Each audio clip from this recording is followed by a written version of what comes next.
कहते हैं कि इंतजार का फल मीठा होता है, पर आजकल के लोगों में सब्र ही कहाँ है इंतजार करने का। जिसे देखो भागम भाग में लगा हुआ है, जैसे जिंदगी ना गुजर गई हो, कोई रेस हो गई। सुबह नींद खुलने से लेकर रात में बिस्तर पर जाने तक बस भाग दौड़ और बेबसी। हर किसी में बस दूसरों को पछाड़ कर आगे जाने की होड़ मची हुई है।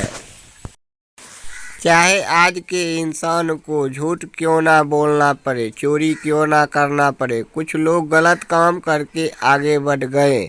इसलिए तो मैं कहता हूँ, लोग झूठ बोलकर आगे निकल गए, हम बेवकूफ़ सच बोलते रह गए।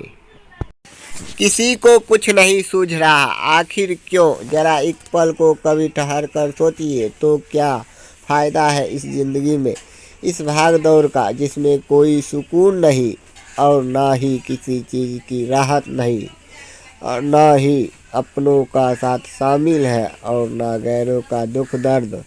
आज इस भाग दौड़ भरी ज़िंदगी में हर इंसान अकेला होकर रह गया है। इस भाग दौड़ भरी ज़िंदगी से ज़रा फुर्सत निकाल कर तो देखिए, रिश्तों में इंतज़ार जहां उनके बीच के प्यार और विश्वास को बढ़ाता है, वही किसी परिस्थिति विशेष का इंतज़ार उससे मिलने वाली खुशी को दोगुना कर देता है। हो सकता है आप जिस सुकून की तलाश में आप बरसों से भटक रहे हो, आपको इंतज़ार के इन्हीं पलों में मिल जाए। इसलिए इस बेबसी ज़िंदगी में इंतज़ार करना सीखिए, अपनी हौसला को कायम रखिए। आप तरक्की ज़रूर करेंगे, मेहनत करिए। राजपति गुप्ता।